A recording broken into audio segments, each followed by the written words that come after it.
নমস্কার, আমি প্রীতি। আপনারা দেখছেন আমার চ্যানেল বাঙালির ঘরকন্যা। আজকে জামাই ষষ্ঠী। বাঙালির অনেক ঘরেই আজকে জামাইদের আগমন হয়েছে।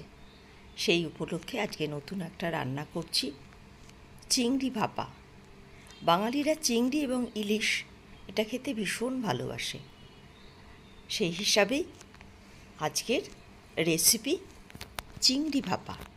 চলুন তাহলে কিভাবে করা যায় সেটা দেখে নিই।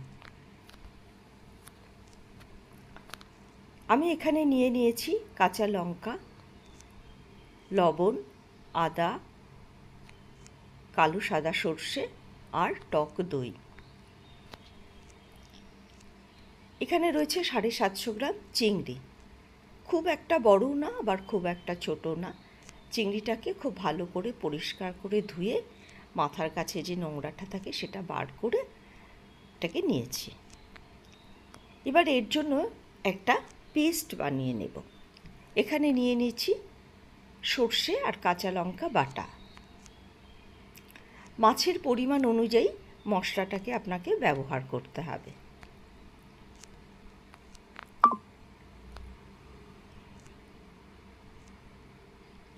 এবার দিয়ে দিচ্ছি পরিমাণ মতো লবণ, হলুদ,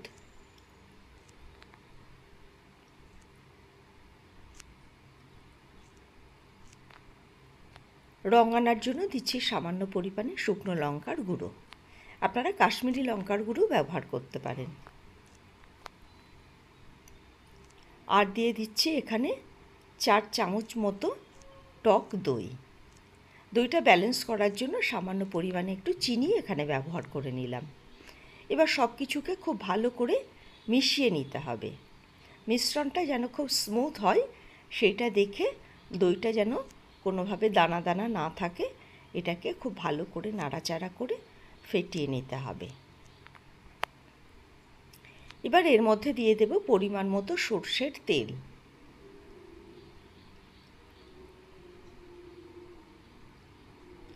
আবার সব কিছুকে খুব ভালো করে মিশিয়ে নিতে হবে। বারবারই বলছি, মিশ্রণটা যেন খুব স্মুথ হয়।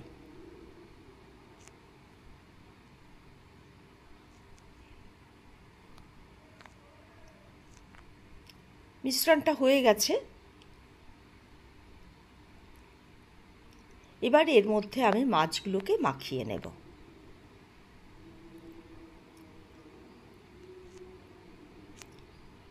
মাছগুলোকে ম্যারিনেট করে যদি মিনিট 15-20 রাখতে পারেন তাহলে কিন্তু আরও ভালো হয়। তাহলে মশলাগুলো মাছের গায়ের সঙ্গে খুব ভালো করে মেখে যায়।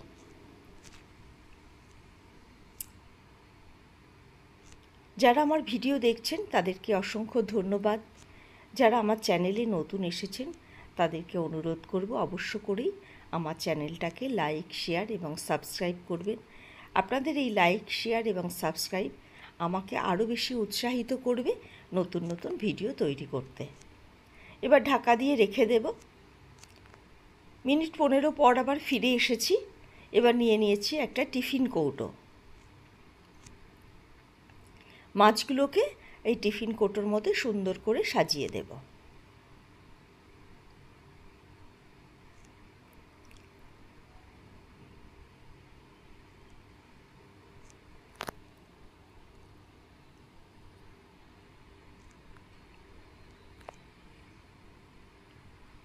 হয়ে গেছে সব মাছগুলো সাজানো। এবার যে মশলাটা বাটির মধ্যে আছে সেইটাকে ভালো করে কেকে নিয়ে এটা টিফিন কৌটোর মধ্যে দিয়ে দেব।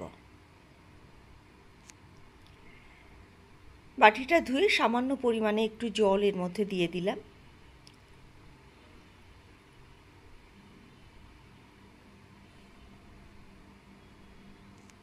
মশলার সঙ্গে জলটাকে নাড়িয়ে নাড়িয়ে একটু মিশিয়ে নেব।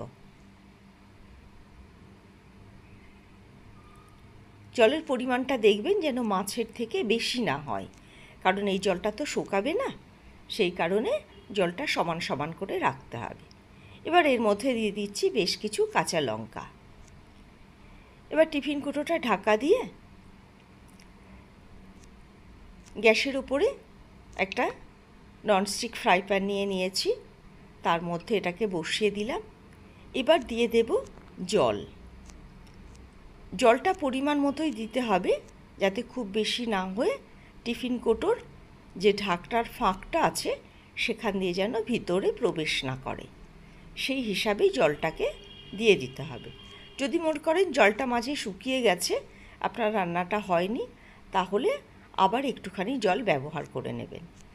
এবার ঢাকনাটা দিয়ে দিলাম। কড়াইয়ের মিনিট 15-20 পরে আমি এবার ফিরে এসেছি। খুব গরম তো, সেই জন্য এটাকে খুলতে একটুখানি অসুবিধা হচ্ছে।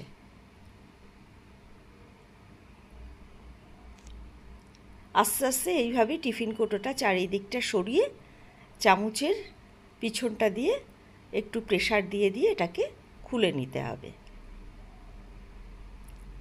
আর যদি মনে করেন ঠান্ডা করে করবেন সেটাও পারেন। দেখুন কত সুন্দর হয়েছে। শুধু দেখতে সুন্দর না, খেতেও কিন্তু দুর্দান্ত, আর তেমনি সুন্দর একটা স্মেল বেরিয়েছে, গন্ধ ছেড়েছে খুব অসাধারণ। এবার এটাকে একটা বাটির মধ্যে আমি সার্ভ করে নেব।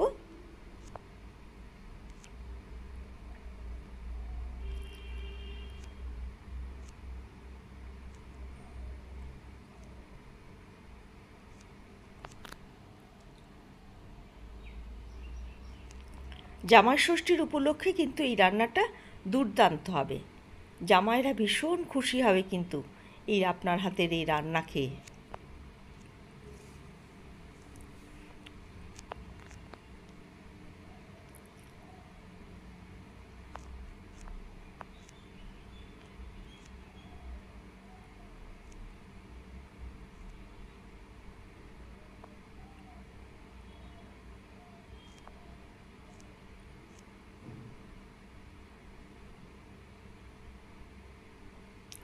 চাইলে আপনারা এর ওপরে একটুখানি ধনের পাতার কুচিও দিয়ে দিতে পারেন।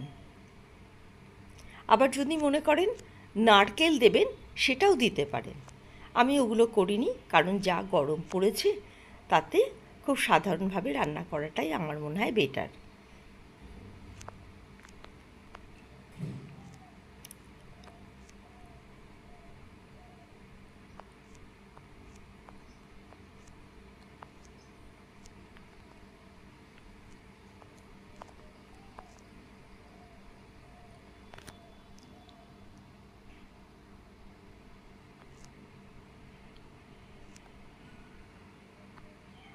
গরম ভাতের সঙ্গে অল্প একটুখানি জুস দিয়ে আর এই লঙ্কা ডলে মেখে তার সঙ্গে চিংড়ি মাছ, ওহ অসাধারণ।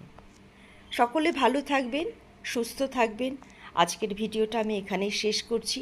আবার দেখা হবে আপনাদের সঙ্গে নতুন আর একটা ভিডিও নিয়ে, নতুন আর একটা পদ নিয়ে। রাখছি তাহলে।